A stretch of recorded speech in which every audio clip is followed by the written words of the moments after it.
Hacı buraya alalım değil mi? Bu tarafa alalım. Ben de ama orada yapalım. Yani arabalar dakika bir gelip burası da değil. Olmaz.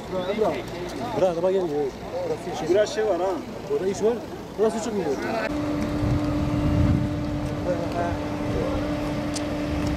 Bak televizyonu ara. Mehmet abi. Ansari'yi ara. Ses geliyor. Ses geliyor. Ansari'yi ara. Ben tutayım.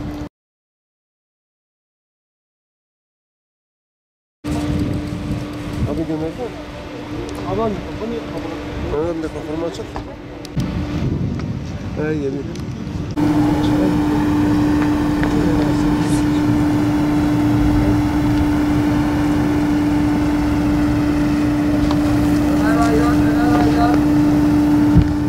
İktidarlar, güç odakları, yargı mensupları değişmiş ama mağduriyetlerinin giderilmesi noktasında hiçbir şey değişmemiştir.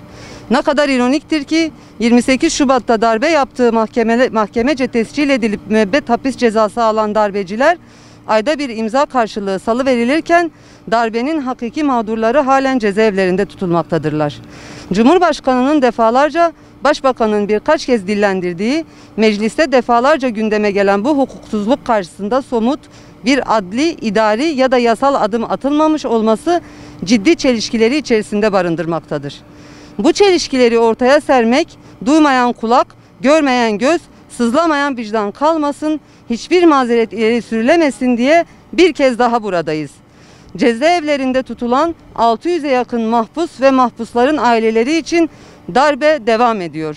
28 Şubat hemen her çevre tarafından darbe olarak adlandırılıyorken 28 Şubatçılardan bir kısmının darbeciliği mahkeme tarafından da tescil edilmiş ve onlara müebbet hapis cezası verilmişken 28 Şubatçı hakim ve savcıların briefingli ya da paralel yargının elemanları olduğu tespit edilmiş ve kritik mahkemelerde görev yapanlar ya ihraç edilmiş ya da tutuklanmışken örgütçülerin başka kişileri örgütçü diyerek soruşturduğu ve cezalandırdığı ortaya çıkmışken 28 Şubat süreci yargılamalarına meşru yargılama muamelesi yapılamaz.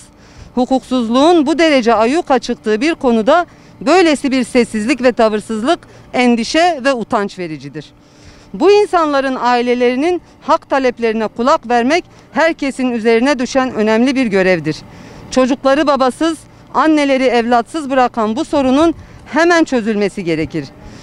Unutulmasın ki mazlumların ahı bütün siyasi hesapları ve matematik hesaplarını alt üst edecek bir güce sahiptir.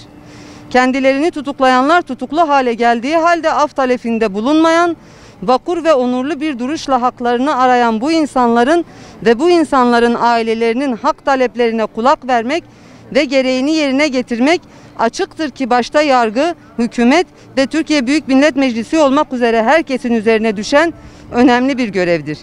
Briefingli yargılamaların kötü mirasını devralan mevcut mahkemeleri iş yoğunluğu bahanesini bir tarafa atarak, gerekirse gecelerini gündüzlerine katarak bu sorunu çözmeye davet ediyoruz.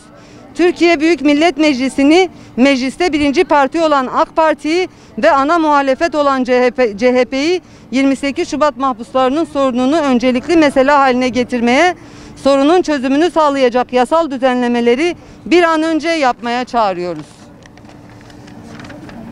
Binlerce insanın hayatını karartmış olan 28 Şubat sürecinin her yönüyle aydınlatılmasını ve bu sürecin bütün aktörlerinin açığa çıkartılarak bunlardan hesap sorulmasını bekliyoruz. 28 Şubat sürecindeki siyasi yargı kararlarının iptal edilerek 28 Şubat'ın briefingli siyasi yargılamalarının yok sayılmasını talep ediyoruz. 28 Şubat mahpuslarının hiçbir bahane ya da erteleme olmaksızın derhal serbest bırakılmasını istiyoruz. Yıllardan beridir bu insanlar içeridedir. Bunların cezaevinde olmalarının sebebi 28 Şubat ve FETÖ yargısıdır. Bu zulmün devam etmesi insanlık ve adalet namına büyük bir ayıptır. İslami yaşamı istedikleri için kimisi 30 yılı aşkındır cezaevinde tutulan bu insanların halen bırakılmamaları anlaşılır değildir. Yıllardan beridir cezaevlerinde tutulan bu insanlar ile birlikte aileleri de cezalandırılmaktadır. Hatta kimisinin anne ve babası onlar cezaevlerindeyken çocuklarına hasret gittiler. Kimisi de cezaevlerindeki kötü koşullardan dolayı cezaevinden çıktıktan sonra vefat ettiler. Bizler Yusufi mahkumların aileleri olarak artık yeter, artık adalet diyerek bu zulmün son bulmasını talep ediyoruz. Allah razı olsun. Yok. Yok.